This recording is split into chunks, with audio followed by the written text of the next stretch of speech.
పుల్లలు ఏరుకోవడానికి నేను పిచ్చిదాన్ని కాదు కట్టప్ప అని అంటాను అనుకున్నారా? నేనైతే నిజంగానే పిచ్చిదానిలో తాటి టెంకులు ఏరుతున్నా. అంటే ఏంటి అంటారా? మనం సమ్మర్లో తాటికాయలు తింటాం కదా, అవే చెట్టుకు పండి కింద పడి డ్రై అయిన తర్వాత వర్షాకాలపు వర్షానికి కొత్త మొలకలు వస్తాయన్నమాట.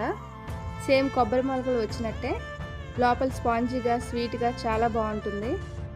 ఈ మొలకలు భూమిలోకి వెళ్ళి లోపల తేగలు ఫామ్ అవుతాయి. ఇవి తింటే హెల్త్కి చాలా మంచిది. మన పొట్టలో వేసుకునే దానికంటే ముందు నాగుల చవితికి పుట్టలో వేయాలి.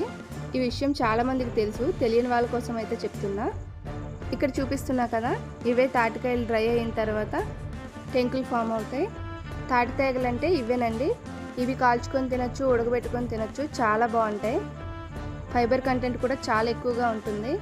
ఇవైతే లోపల స్పాంజీగా ఉంటుంది అన్నాను కదా, తాటి గుజ్జు. ఇంతకీ మీరు ఎప్పుడైనా వీటిని తిన్నారా? తింటే కామెంట్లో చెప్పేయండి.